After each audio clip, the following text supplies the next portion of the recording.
참 이상합니다. 요즘 테슬라가 많이 팔린다는 말 엄청나게 나오죠. 실제로 많이 팔렸으니까 당연합니다. 그런데 이거랑 같이 따라오는 말이 현대기아차는 전기차를 얼마나 팔았냐는 건데, 일단 데이터부터 볼까요? 우선 9월 한 달 동안 팔린 걸 보면 모델 Y가 압도적인 1위고요. 2위부터 10위까지는 드라마틱한 차이가 있지는 않은, 그러니까 어떤 차가 엄청나게 압도적이라 할 만큼의 차이를 보이진 않습니다. 이게 내연기관차 판매량과 비교해보면 더욱 체감이 되는데요. 이쪽은 현대기아차가 10위권을 장악하고 있는데, 전기차 쪽은 테슬라, KGM, 비아디 같이 현대기아차가 아닌 브랜드들이 많이 눈에 띕니다. 그럼 1월부터 9월까지의 누적 판매량은 어떻냐? 여기도 비슷합니다. 모델 Y가 상당히 압도적이고요. 2위부터 9위까지 수입차가 꽤 많이 보입니다. 그러니까 아예 안 팔리는 건 아닌데 내연기관차 시장에 비하면 현대기아차가 압도적으로 팔리진 않는다, 이런 상황이란 거죠. 아니 대체 왜 한국에서 한국 자동차가 많이 팔려야 당연한 거 아닌가? 이렇게 생각하실 수도 있는데, 오늘은 그래서 내연기관차에 비해 현대기아차 전기차가 안 팔리는 이유에 대한 이야기를 해보려 합니다. 아니 아까부터 계속 연습을 하고 있네. 아, 리스료가 잘 안 내. 리스료. 한번 해봐. 2개월 리스료를 내드립니다. 2개월 리스료를 내드립니다. 내드립니다. 2개월 있잖아. 2개월 할 때 약간 진심을 담아야 돼, 가슴에. 2개월 리스료를 내드립니다. 그렇지. 여기에다가 BPD 오토를 앞에 살짝 넣어가지고 풀로 해봐. 오케이. BPD 오토에서 차량을 구매하시면 2개월 리스료를 내드립니다. 좋아. 이렇게 할 수 있으면서 굿잡! 계속 연습을 하고 있네. 어디가? BPD 오토?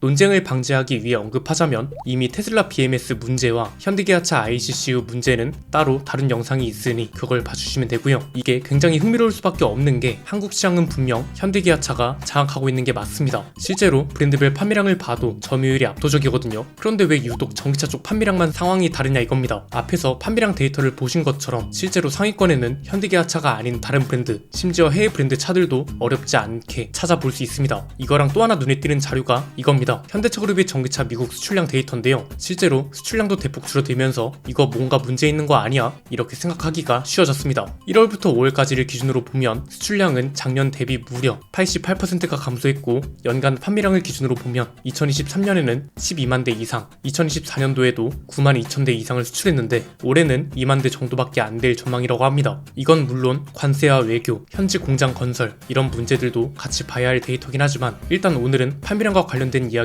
할 거라 참고로 보여드린 거고요. 그럼 이게 흔히 말하는 전기차 캐즘 때문에 안 팔리는 걸까요? 한국에서 유독 자주 등장하는 단어인데 딱히 그렇다고 보기는 어렵습니다. 왜냐면 올해 우리나라 전기차 판매량은 역대 최저치를 기록했거든요. 즉 전기차가 전체적으로 안 팔리는 상황이 아니라 오히려 잘 팔리고 있다는 겁니다. 실제로 도로에서 전기차를 보는 것도 굉장히 쉬워지기도 했고요. 그럼 현대기아차 전기차가 실제로 많이 안 팔리는 걸까요? 이게 의외로 그렇다고 하기엔 애매합니다. 왜냐면 이것도 그냥 숫자를 보면 올해 1월부터 9월까지 국내에서 판매된 전기차가 17만 대 정도 되거든요. 그런데 이 중 현대차그룹이 판매한 전기차는 8만 대 정도로 거의 절반 가까운 점유율을 차지하고 있습니다. 그러니까 와, 너무 안 팔리는데? 이 정도는 아닌데 그렇다고 엄청 잘 팔리는구나, 이렇게 보기에도 어렵다는 거죠. 그럼 왜 유독 전기차 시장에서만 이런 거냐? 간단합니다. 크게 세 가지 이유를 들 수 있는데, 첫 번째는 단일 모델 판매량 중에 엄청나게 잘 팔리는 차가 없다는 게 큽니다. 이게 무슨 말이냐? 테슬라는 그냥 모델 Y 판매량이 압도적이죠. 그런데 현대기아차는 어떤 한 모델이 판매량이 압도적이라 할 만한 게 없습니다. 내연기관차 쪽은 있습니다. 여기까지 범위를 넓히면 현대차는 그랜저나 아반떼, 기아는 소렌토나 카니발이 떠오르잖아요. 그런데 전기차 쪽에선 아직 이 정도 판매량을 기록하지 않고 있어서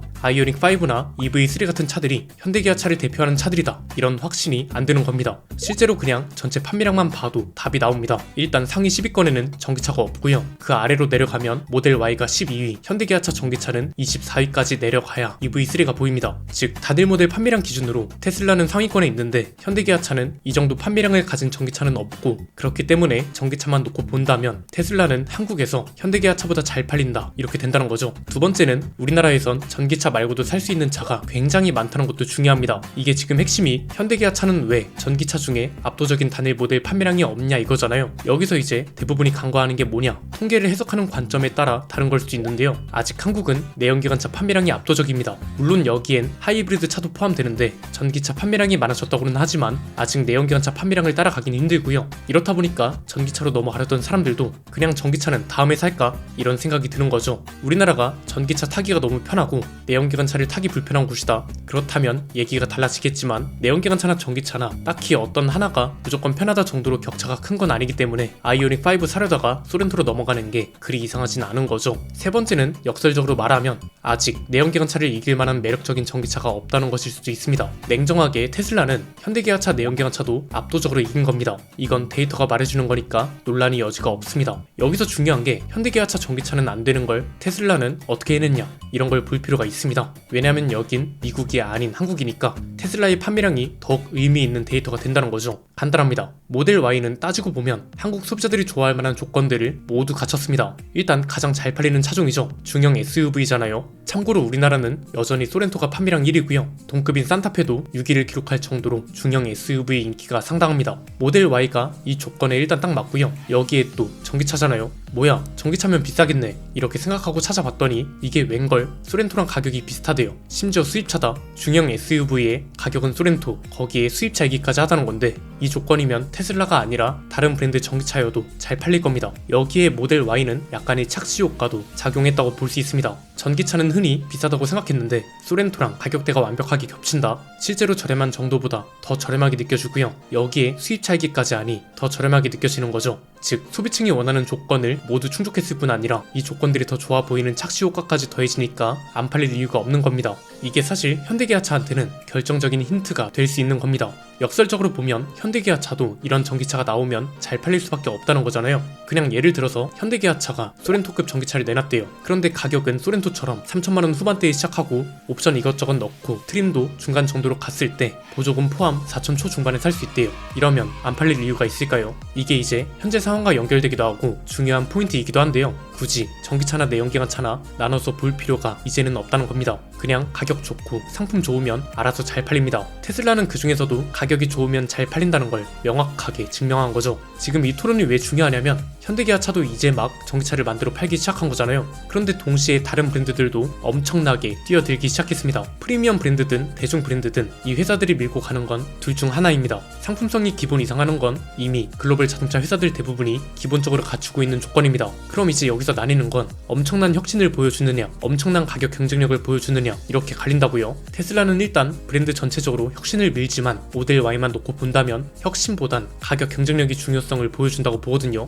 애초에 가격도 별로였으면 BMS 오르다 보다 해서 판매량이 급격하게 떨어졌을 텐데 한국에선 오히려 급증하고 있잖아요. BMW 같은 곳들은 보면 새로운 경험을 굉장히 중요하게 밀고 갑니다. 신형 iX3만 봐도 엄청나게 큰 헤드업 디스플레이 3개를 이어 붙여서 마치 커다란 디스플레이가 있는 것처럼 보이잖아요. 전기차 시장에선 이런 게 브랜딩이 되고 경쟁력이 된다는 건데 이게 단순히 판매량만 놓고 볼 게 아니라요. 일종의 마케팅이 되어야 한다는 거죠. 현대기아차 하면 딱 떠오르는 전기차가 있어야 하고 이게 있어야 홍보가 판매량으로 이어지는데 이런 게 브랜드 전체적으로 충분한지 되짚어볼 만한 타이밍이란 거죠. 여기에 이제 EV5 같은 차들 보면 딱히 가격 경쟁력을 신경 쓰는 것 같지도 않으니까 소비자들 입장에선 굳이 이걸 이런 생각이 들 수밖에 없는 겁니다. 물론 한국 시장이 특히나 어려운 건 사실입니다. 아예 전기차만 밀고 가기도 그렇다고 내연기관차나 하이브리드 차에 모든 역량을 쏟아붓기도 애매하잖아요. 이게 일종의 굴레에 갇힌 거라고도 해석할 수 있는데 어떤 차종을 확실하게 밀고 가기 어려운 상황이기 때문에 판매량을 위해 모든 걸 쏟아붓기도 어려울 수밖에 없을 겁니다. 이렇게 되니 어차피 전기차만 파는 테슬라의 모델 Y가 현대기아차 판매량을 눌렀다는 소식이 들려오고 이렇게 되면 판매량 마케팅이 어려워지고 자연스럽게 전기차는 역시 테슬라네, 아니면 꼭 테슬라가 아니더라도 전기차는 굳이 국산차를 살 필요가 없겠는데, 이렇게 이어지게 된다는 거죠. 그래서 지금 이 시점에선 단일 모델 판매량을 기준으로 압도적이라고 할 만한 차종이 아직은 없는 게 사실이고, 그렇기 때문에 판매량은 테슬라에, 가격은 또 아우디 같은 다른 수입차 브랜드하고 계속해서 비교당할 수밖에 없는 상황이라고 보고요. 현대기아차한테도 굉장히 중요한 시기라고 할 수 있겠습니다. 테슬라가 잘 팔리는 이유에 대한 이야기는 많은데 현대기아 전기차 판매량이 확 떠오르지 못하는 이유에 대한 이야기는 많지 않은 것 같아서 다뤄봤습니다. 여러분 생각은 어떠신가요? 모델 Y가 성공한 이유처럼 현대기아차도 소렌토급 전기차를 실구매가 4천 중반에만 살 수 있게 내놔도 모델 Y 정도는 국내 판매량은 충분히 나오지 않을까요? 댓글로 자유롭게 의견 나눠주시면 감사드리겠습니다. 오늘 내용은 여기까지입니다. 내용이 유익하셨다면 구독과 좋아요, 알림 설정 부탁드립니다. 지금까지 저는 안PD였습니다. 감사합니다.